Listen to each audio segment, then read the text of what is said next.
Hey guys, in this video we're going to talk about how to lose back fat, okay? Now that's actually three problems. Number one, we have a problem with insulin. If you've been watching my other videos, insulin is the hormone that makes the muffin top, and it can extend around the back. So that's one point. And then cortisol. Cortisol is a stress hormone. Cortisol does release insulin that's from stress, and that will also cause the muffin top around the waist. But the other one that's really common is actual atrophy of your muscles and your back. A lot of people neglect the back muscles simply because they don't see their back, they see the front. So they're doing the sit-ups and the ab workouts, but the back is just as important. So there's some really key things to strengthen that back and also tone it to make sure we get rid of the atrophy, is to really get rid of that back fat. So number one, how do we get rid of insulin? There's three, called the three S's, okay? Number one, snacking. You have to stop snacking.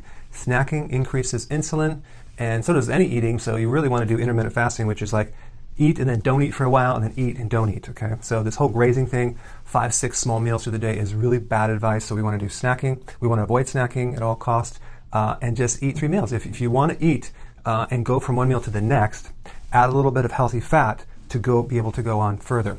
But that will put you in a fat-burning state, which you will actually then run on your body on what's called ketones and not glucose, and you'll lower the need for insulin. So this is really important. Number two, of course, the obvious, avoid sugar.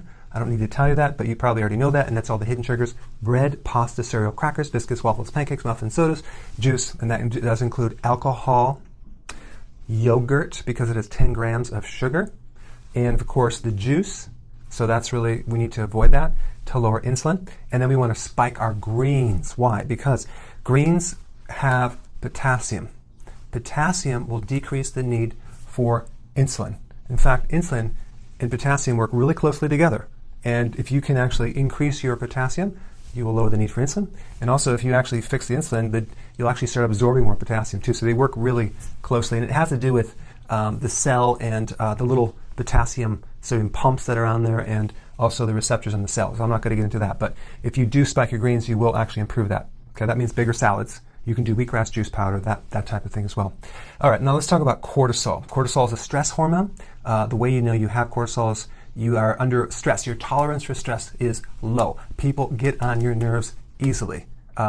You don't sleep that well. You got the belly fat, and it wraps around. So one of the best things is get rid of kind of three main stresses. First of all, the body stress. Your body is like a sponge. It holds stress. It accumulates stress over time. Time does not heal stress, okay? All the old injuries, old infections, just being in a stress state, your body kind of breaks down. So there's a physical technique. So I'm pulling up a picture right now of it being done, and you can do it on your neck.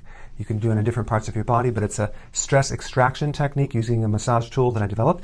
So you can use that to remove body stress. So every night that you go to sleep, you can make sure you never go to sleep stressed, but stress-free. So mechanically, we want to release the points, the epicenters of all the stress in your body. Okay, that's one. Number two, people stress. Okay, I know you know this, but out of all the things that stress people out are people. Okay, mainly antagonistic people, people that bring you down. So what I like to do is I like to really look in my environment, who is stressing me out the most, and either avoid that person or deal with them or improve the situation.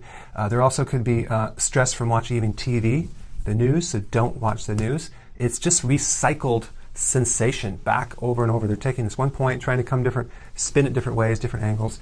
It's okay to get the news, but just make sure you don't keep watching that same point over and over and over. And then you also have the nutritional factors, okay? There are 2 main nutrients that will help lower cortisol. Number one is vitamin B1. Very, very important, because when you're under stress, you deplete vitamin B1. B1 releases stress. It makes you feel calm. It increases your tolerance for stress, and a lot of people are deficient in B1, and it's because they're doing so many grains and refined sugars. But the best source of B1 would be nutritional yeast. Take a teaspoon a day, and like within about a minute, you'll just feel the difference. It's like quite dramatic. And then, of course, the next one would be potassium. Potassium is good for lowering insulin and cortisol. That comes from a lot of different greens that you can have, vegetables, that type of thing. But that you cannot lower cortisol just by doing a high protein diet or anything like that. You need to add the greens, because potassium is a physiological tranquilizer. It's a calming mineral, just like calcium. But potassium, you need so much more, and most people are deficient. Okay, those are that's like 1 and 2. Now number 3, as far as the exercise goes. Now there's basically 4 exercises that I'm going to recommend. The first one deals with the extensors and the glutes. I mean, if you think about it, people are doing sit-ups, right? They're doing sit-ups to get rid of their stomach, but they don't reverse the flow. So what is this? The stomach? It's flexor muscles, that muscles that flex you. So we want to do the opposite muscles. We want to work on the extensors. What are the extensors? The glutes. Okay, the glutes are the extensors and also part of your back muscles. So what you're going to do is you're going to get on your all fours and you're going to start doing these extensions. And I'm actually showing you a demo right now how to do that. So you want to do that. Probably I would actually not necessarily just do sets. I would do it as long as you can until you get fatigued. Rest for about 3 or 4 minutes. Do it again until you get fatigued, like majorly fatigued, and then do another cycle. Because you might be able to do 25, you might be able to do 35, you might be able to do 7. So that's a good way to judge to see how you're doing, okay? Now the next one is called the side push-up, where you're on your side and you're actually really working your core from a different angle. So when you do this exercise, you're working something called obliques, the side muscles that wrap around. And it's a motion that a lot of people do not even consider they can do, or they've never even worked out. They work just on one dimension sit-up, right? So this gives it another dimension. This will really help tone the waist. Okay, the third one is called the side position and hold. That's the one where you just get on your side and you hold it as long as you can, and then you can go the opposite side as long as you can, go back and forth. I would do 3 cycles, and I'd probably do that every other day. This one is good because it helps you create stability. It's kind of like a yoga move, but it actually builds up your core, which is your midsection. Now the last one is called the back arch. This is just a straight reversal of a sit-up. It's really good for low back pain, and it's really good for people that do too many sit-ups. You lay on your stomach and you arch back. And again, you're going to do probably, for this one, you'll probably do sets of maybe 12 to 15, 3 sets of that. Make sure you rest maybe 4 minutes in between. But what you want to do is you really want to work that back, get the tone back.